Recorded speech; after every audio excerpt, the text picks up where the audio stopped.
Greetings, fellow true believers. Tiki here. And Blue Dragon 5. And wouldn't you know it, another day, another MCU making the headlines. Oh my god, Dragon. This is why Kevin Feige makes the big bucks, Dragon. This is why Feige makes the big bucks. This is why Feige's famous. Also, a delicious pizza. We are breaking down the MCU Phase 4 sizzle reel that we just got this fine morning on the eve of May the 4th, 2021. Dragon, I'm just going to throw it over to you. What was your initial reaction to everything that we saw this morning?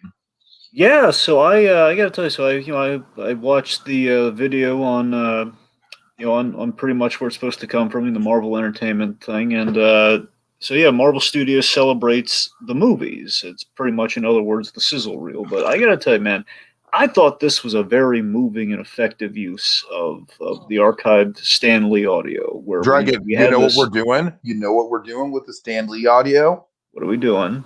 We're doing the Uncle Walt treatment with him. No, I'm serious. I'm stoked for it. Like I I've know, heard it's great. and I'll say this right now. Like I've heard some people be like, "Oh, they're taking his words out of context," and I'm like, "Yeah, but I mean, Walt Disney. You could say that about all the archival stuff they use with him. Like, Well, I no, feel like they're going in the same direction with Stan that they did with Walt. You know, kind of making him sort of like this eternal presence, if you will. well, And I what they think, go ahead, go ahead. okay, here's what they did. They took not I don't believe it was the very last interview he did, but at least the last official one he did for Marvel. So he did like the last like to camera addressment, and they basically they altered it very slightly. Everything he said was still in there about the brother and sister and everything. That was all in there. It's like, it was maybe like a little bit more specific of a Spider-Man reference, which I'm sure maybe with the Sony of it all, they don't want to do too much of that. Right, I right. don't know. But that's what I'm saying. Everything is there. It's just a little bit more. Honestly, it sounded a little bit more salesman like. I don't mean that in a negative way. I'm just saying it's a little bit more like Marvel is what binds us together. So we kind of left a little bit more artsy, a little more. I love everything about how this was put together, man. I was so movingly edited up top, just seeing these lovely kind of That end sentiments game and footage, man. That end game footage. the end game footage. I mean, even like the little stuff, like just seeing Ant-Man smile at the end, with with Hope and Yeah, yeah, totally, totally. just set the Stan Lee just coming in about how essentially, it's so well edited in terms of how the MCU and Marvel has bonded everyone together. It's like just kind of this great unifying presence, and linking that to the most true ideal in the Marvel Cinematic Universe. The old Nick Fury saying that we have Stan Lee essentially say with, you're part of a bigger universe now. It's like that to me is what the MCU is, and I love just hearing Stan just used in kind of that very Walt Disney-esque kind of like way that just echoes and reverberates authenticity and just grandeur. I love it. It's just also something that we kind of need to hear now. Just him saying, the world may change and evolve, and we're seeing a little bit of WandaVision there. The kind of emphasis, yeah, we're going some different directions this upcoming phase.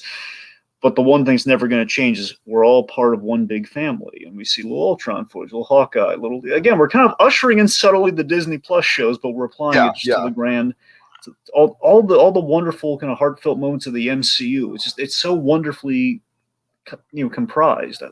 I'm just gaga for it, man. It was we're all part of one universe. That's the Marvel mission statement right there, right there.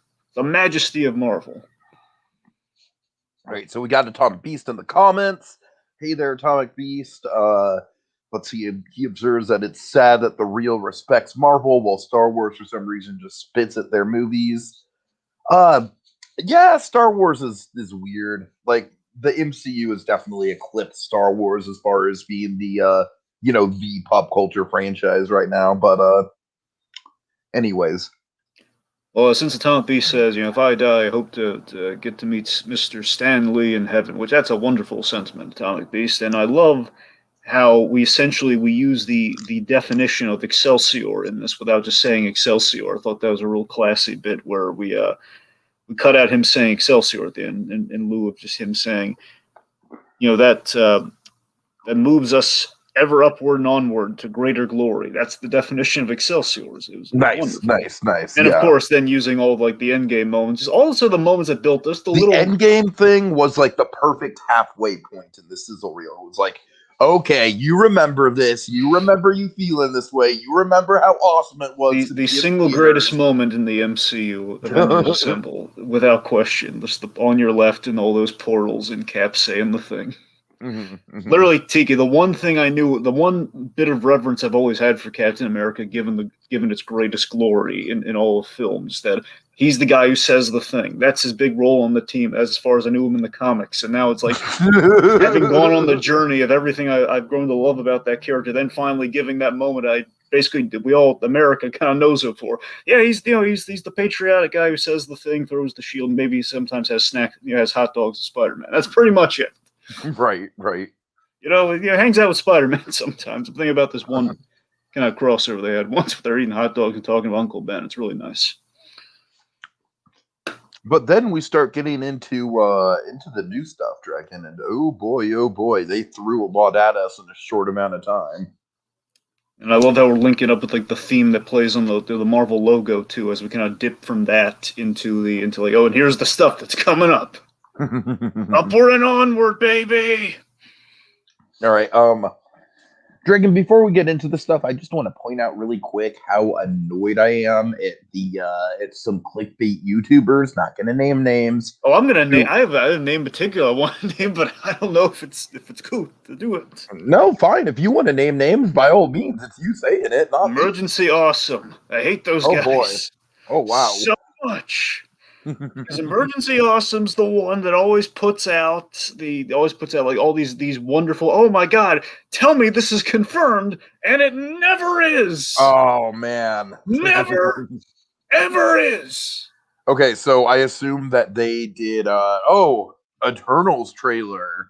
I'm pretty sure they did like first look at Eternals or something like it was just. I'm pretty sure they probably used trailer. That seems like they're like they're the ones saying, "Hey, I've seen at least 3 people who are like actually like not credible in my book, but credible on YouTube that did the whole like Eternals trailer breakdown," and I'm like, "Are you fucking kidding me, dude?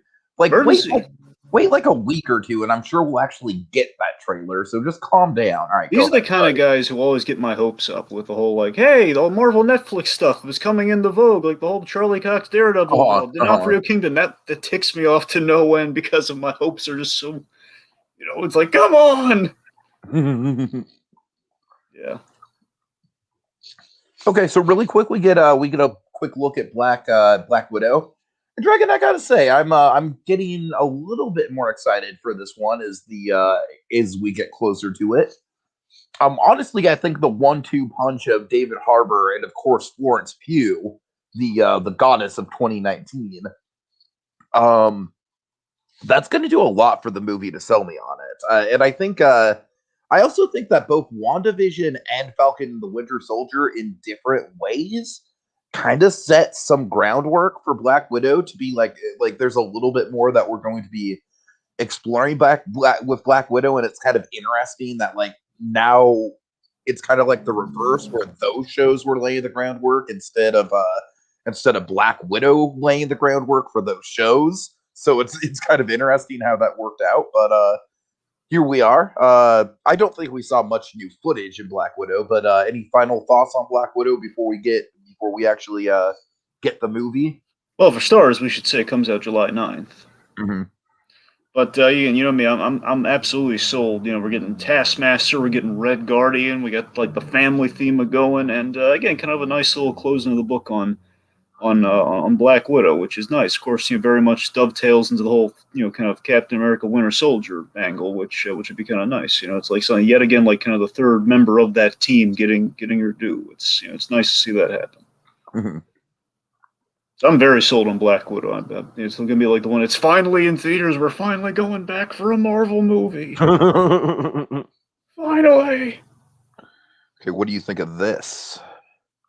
After viewing WandaVision and Falcon and the Winter Soldier, there's a large, shadowy organization that is undermining the Avengers. All the while, a criminal organization is rising against the heroes.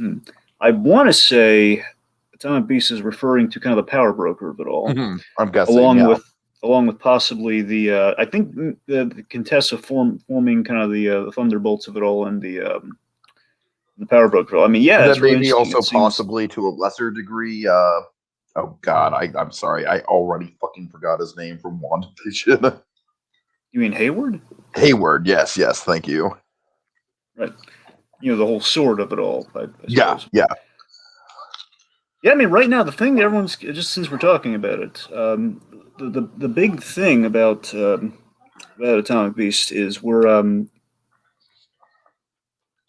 post Endgame, the Avengers are somewhat disbanded. No one's really talking about this. I mean, that's why they're not really showing up here. Like Falcon's again, he's an independent contractor working with Rhodey at the Air Force. They're not really officially a team because think about it. Yeah. Iron Man's dead.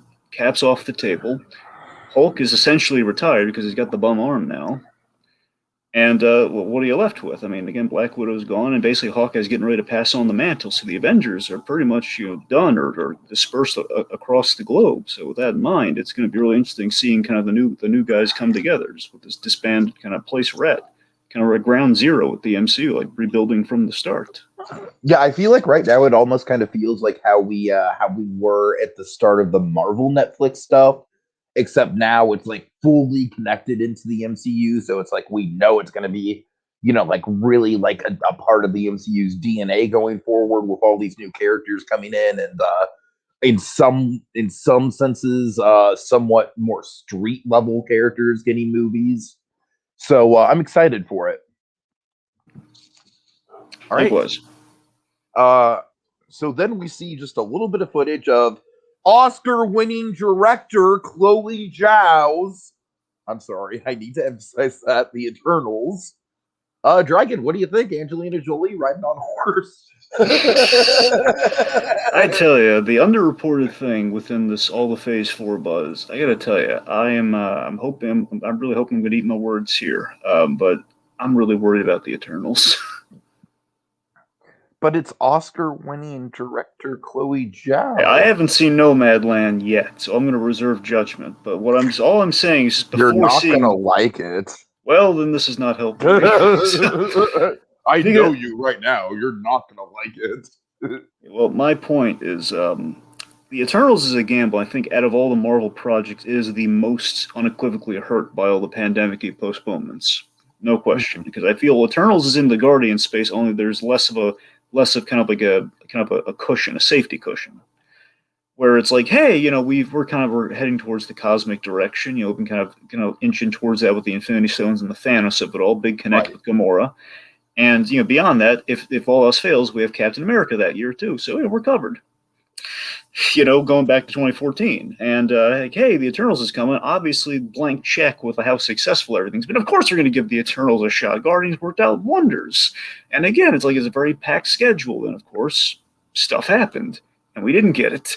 And the Eternals, to the untrained eye, looks very generic. I'm not saying it is generic. I'm saying to the untrained eye, where do you, Tiki? I barely know anything about the Eternals. You, I assume, do not know anything about the Eternals. Is that somewhat accurate? I don't know anything about the Eternals, but I do know quite a bit about Chloe Zhao's style, and that's where my interest is coming from.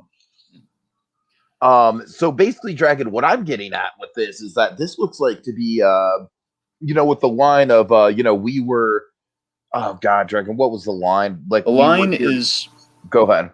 Okay, so Angelina Jolie's character says, if you love something, you fight for it. Then I believe Gemma Chan's character, Cersei, says, who by the way is going to be the lead of the film, essentially. That's what's being hyped up as by Feige. Says, we're the ones that changed everything. So, Dragon, that line right there kind of hooked me.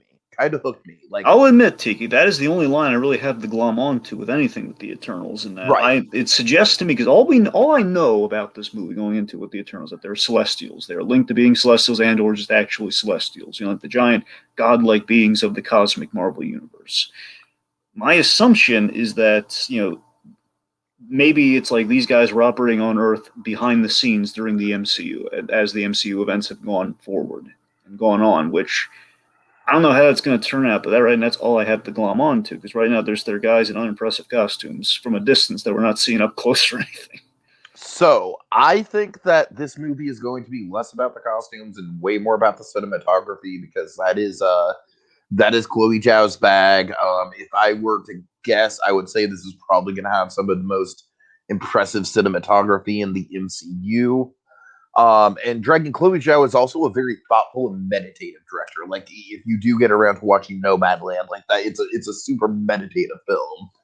And honestly, I'm super intrigued by the idea of, for lack of a better word, like an Oscar bait an MCU movie like that's kind of like an art house film.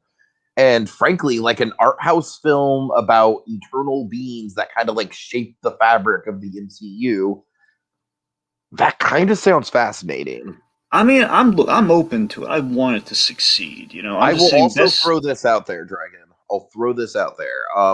This is something I've been hearing from Campia. Insiders at Marvel are saying that they are just over the moon stoked with what they have from Eternals. Like they are just like they don't even know what to do with it because they're so excited about it. Like it's like they think it's groundbreaking. Which I really hope is the case. I'm looking at this in the perspective, best case scenario, we have something not identical to this, but something along the lines of Guardians, and that's the unknown property. It's going I to do well. honestly think you're gonna have to divorce your expectations from Guardians. I think Well, I didn't get to because the worst yet, Tiki. go ahead. Best case, Guardians. Worst case, Inhumans.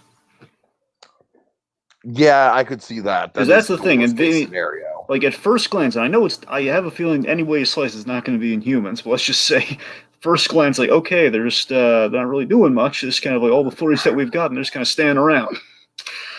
That's it. That's kind Well, of Inhumans. Like now, I'm Chloe giving it. Zhao Chloe Zhao made a movie about people standing around and it won her an Oscar. So Sure, but seriously though, just what the movie has potential wise, I agree. Like the idea of like gods among us, within the MCU, that could be interesting. And I'm hoping it's going to deliver. I'm just saying, I think the bases being loaded for it are now gone. Now it's just going to really have to dazzle in like what a if first it's a trailer or story that something. spans centuries?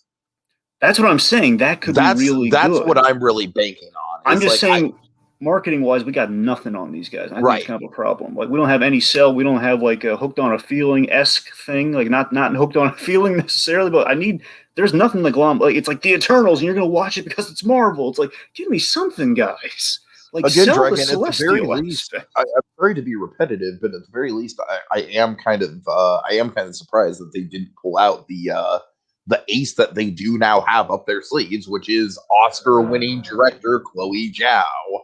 So I'm kind of surprised they didn't pull that card on this one. I think the Eternals could be really interesting. I really hope they're going to be able to like sell that to a larger audience of just like, hey Uh-huh. guys, this is why you should check this out, not just because we have a big name or just because we have big names playing our characters. Like, check it out because this is like a really cool idea, possibly vaguely godlike immortal beings. Yeah. That could be. So I'm pulling for it, but that right, I think that Eternals poses the biggest risk out of all of the announced stuff. So. All right, so then we kind of get a few announcements that we've already kind of known about. Spider-Man, No Way Home. We keep forgetting the dates here. So Eternals November 5th.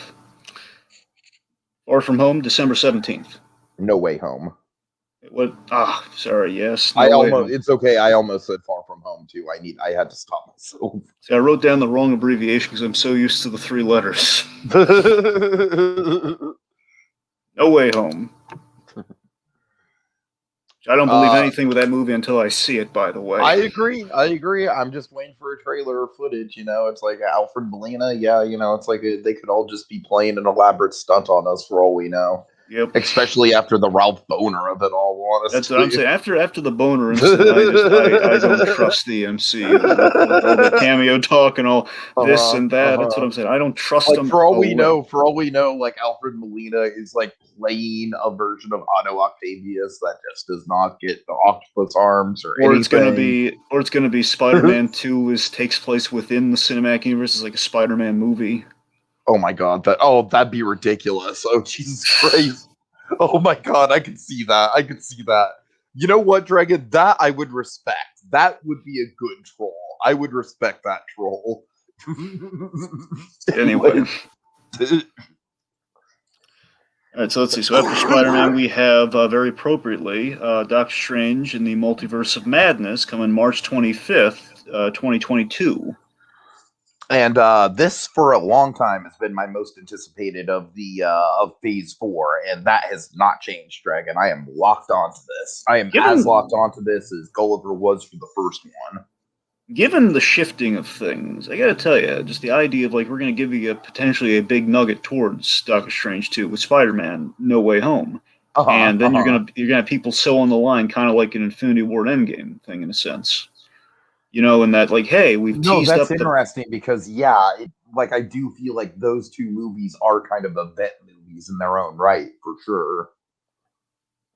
Now, like for example, of course, I don't want to dredge up anything, but essentially, you know, like Ant-Man 2, unfortunately, was kind of in the position of, along with Captain Marvel, you're in the position of holding down the fort until the big second part of the event happens. And I feel Spider-Man No Way Home could be a more successful version of Ant-Man, if done right, not just like a cameo fest, like I think we're all dreading it could possibly be. So again, assuming that movie has its ducks in a row and plays to the grander Doctor Strange kind of story, perhaps that could be really good in its favor and be a more well-received Ant-Man and the Wasp, perhaps. Yeah. Also, Dragon, I just want to throw out there, after finishing Invincible, I am definitely inclined to go back and give Ant-Man and the Wasp a rewatch. For the Walton Goggins of it all. Oh yeah, I loved Sizzle, man, but we'll get there. I know we'll get there. We'll get there. Don't jump the gun.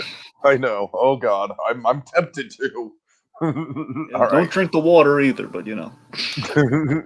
Don't jump in front of a train. Nope. All right. Anyways, okay. So then after that, do we have Thor? Right? Yes, Thor: Love and Thunder. This is May 2022, May 6th.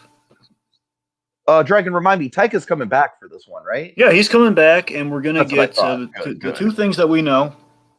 We're getting the Jane Foster Thor, which I still I don't. Honestly, the fact that Taika is directing the movie is the only reason why I'm not just completely rolling my eyes at that idea, Dragon. Every time I remind myself, oh yeah, we're doing the Jane Foster Thor. It just reminds me. So Natalie Portman, the actress who couldn't be bothered to come back for Endgame, is going to be taking on the role of Thor. One we had to keep making little gags about, like, yeah, we couldn't get her. I just have faith in Taika to make some tongue-in-cheek fun out of that whole situation. Like, even if they play it straight, I have faith in Taika to, at the very least, give us some fun gags out of it. Also, word on the street is Thor is going to be dealing potentially with some Greek mythology. With I believe Russell Crowe's playing Zeus. Oh, damn. Oh, okay, that's exciting. Which begs the question: if Zeus is in that, assumedly the Marvel version of Hercules should be in that story. Which that's the more interesting question. I haven't said anything on that though, because Hercules has always been like. You know who I would have cast as Hercules like a couple months ago, Dragon? Armie Hammer? Yep. Sorry. Anyway. But yeah, Thor: Love and Thunder. This one keeps bouncing around the schedule, but it looks like it's going to be following the act of Doctor Strange, so that's good. Yeah. But then we have some new stuff with Black Panther. So importantly, something to really address here with the announcement of all these movies that really has me excited, assuming I can take it at face value, is all of these assumedly are Phase 4, which basically makes the ending of this, hoping that it is confirmed for Phase 4, a really appropriate ending to things, and gives us Black Panther a lot sooner than we were expecting it. Sure. So this title, Dragon, it's a title where, like, to tell you the truth, it almost kind of reminds me of Endgame, where it's like, you know, like with Endgame, like, of course, everyone was like, oh my God, what's the title going to be? What's the title going to be? And then it's like, you see the title and like, how could it ever be anything else? And I kind of feel the same way about Wakanda Forever, especially in the light of the Chadwick of it all. But to be fair, I think we were all just blanketly expecting Black Panther 2 because it's simple, and like, you know, we had Iron Man 2, but then again, Black Panther and Iron Man. I gotta admit, I'm not expecting with the exception of Volume 3 with Guardians of the Galaxy, I'm not expecting Marvel to go back to that naming convention for their sequels. I think they like to. I think we're in the era of like super creative sequel names right Which now. I like, by the way. I like that. I do too. I do too. Doing that. Because again, Wakanda Forever also really, I think, assumedly our story is going to focus a little bit more on Wakanda and just kind of change going on in Wakanda. So giving it that title. Which I'm stoked for. Like to me, the best part of the original Black Panther was the world building and the politics and the characters. Hey there, Claude. How you doing? Nice to see you. Claude brings up an excellent point. I wonder if Black Panther 2 will have any connection to the Disney Plus Wakanda series. I'd be shocked if it didn't. Yeah, I would too. Yeah. Claude, also, I will get in touch with you. My God, we need to do a Mitchells versus the Machines podcast. But all right. So, Marvel version of Hades, voiced by James Woods.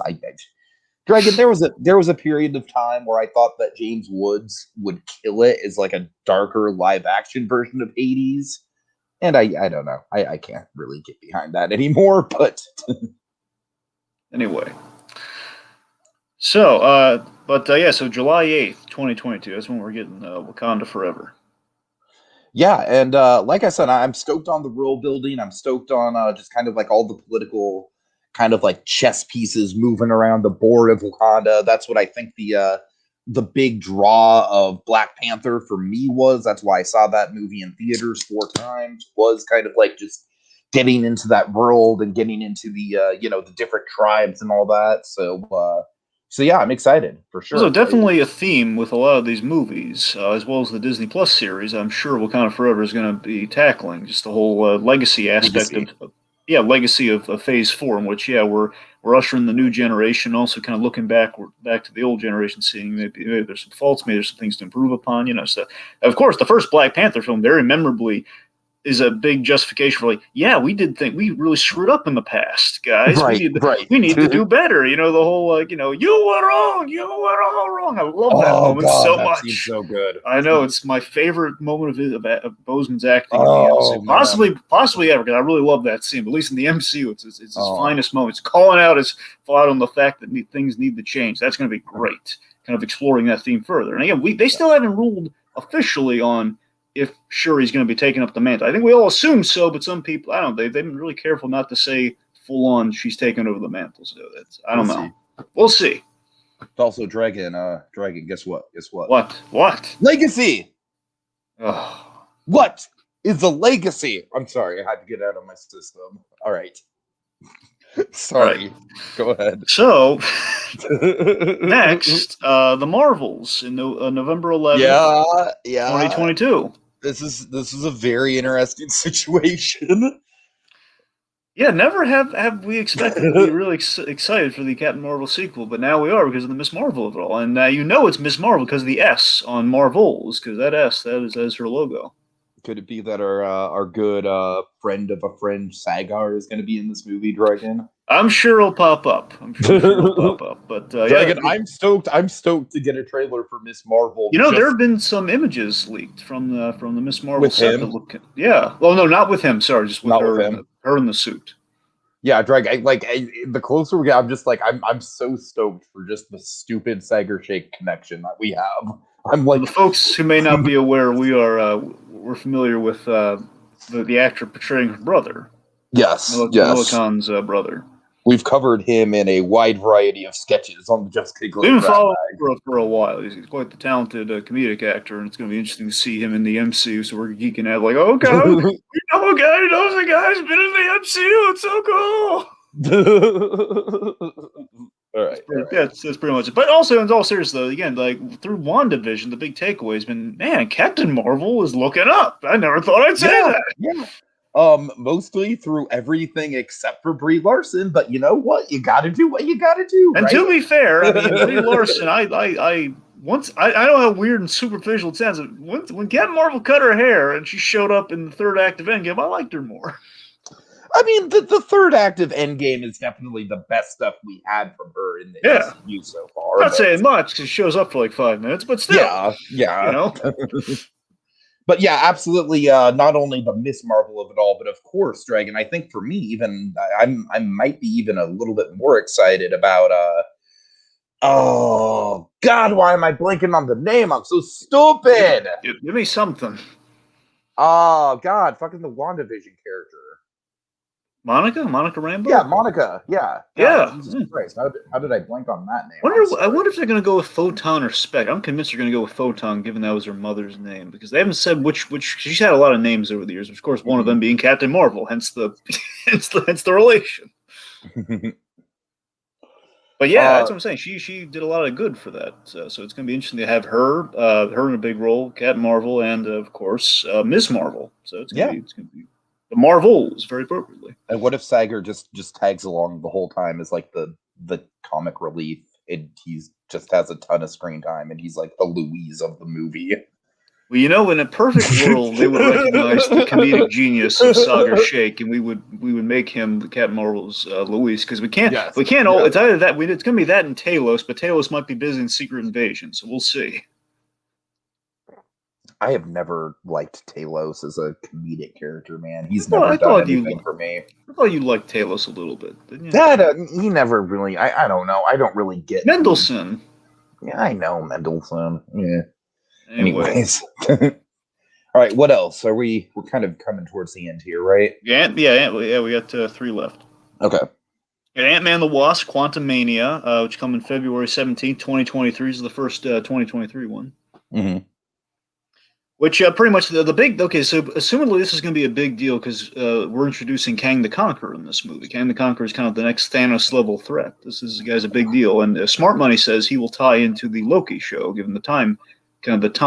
he's trying to conquer time. That's his whole shtick, which will probably be set up in the TVA of it all with the Loki show. So, I also heard some theories about like the quantum realm of it all being a connecting point for the Fantastic Four. I think that's been going around for a while. I hope it to be true. I hope I hope the idea is like either they stumbled upon this first and they got lost for years and they're gonna come out of the other end of it, and that's how we're gonna get them. A lot of people would say maybe they went in the 60s and they disappeared and we never heard from them since. And so they come out and it's like Mr. Phantasmic. I'm sorry, Mr. Phantasmic. Jesus. Mr. Fantastic is like a hippie and, like, I don't know.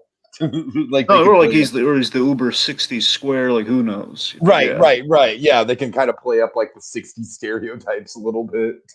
Certainly. Could be fun. And again, old school Marvel, and of course in doing that they still get to be Marvel's first family, which is like him mainly it's kind of the main reason do the whole time travel thing with him. It's like, they still get to be the original kind of like the namesake Marvel characters outside of Captain America, obviously.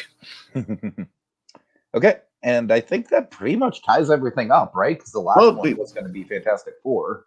Yeah, well, you're right. We also have Guardians Volume 3, but we've already said our piece. And the important thing, though, we'd have to mention, though, so May 5th, 2023, and before that, though, 2022, I believe. I'm pretty sure it's 2022. We're getting the Christmas special, getting the holiday special. Oh, my God, I'm so excited about that. So that's going to be before the movie the year before. I'm pretty sure. If not, I doubt it's going to be this year. So freaking thrilled that is actually a thing that is going to exist. Oh my God! Will be in canon or bridge in movies or however you want to do it. That's the purpose. And so one thing I want to say about the FF before we go, I really hope that this means we're ending Phase 4 with the Fantastic Four, because I was so peeved that how are we going to have Phase 5 with the Fantastic Four in it? Come on!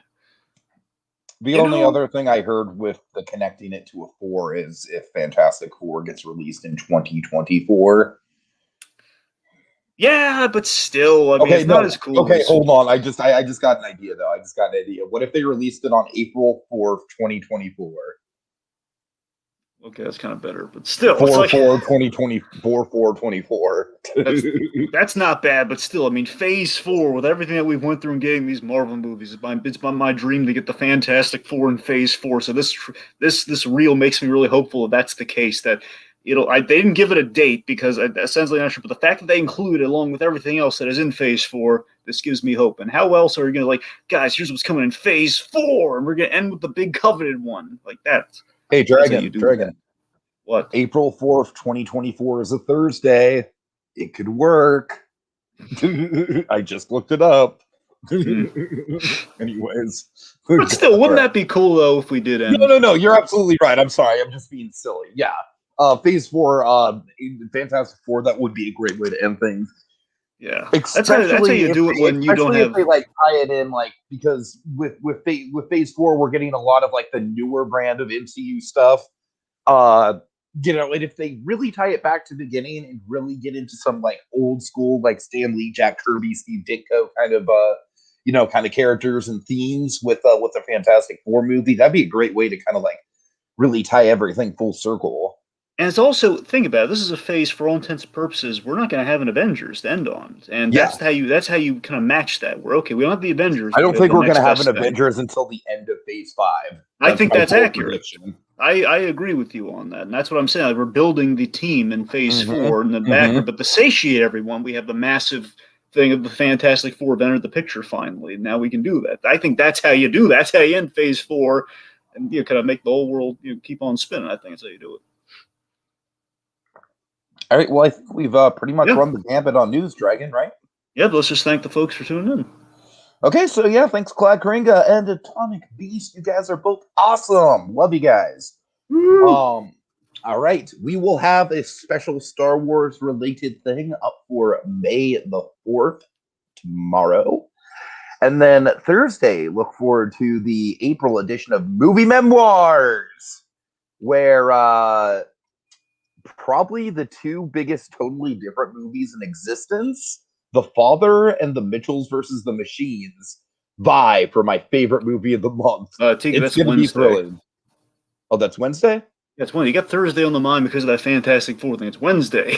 You're right. I do. Yeah, you're absolutely right. I'm sorry. Wednesday. Yeah, Wednesday's Movie Memoirs. Yes. All right. I'm sorry, guys. I'm sorry. That's where we're talking about everything from April. All right. Have a good night, guys. See you later. Excelsior!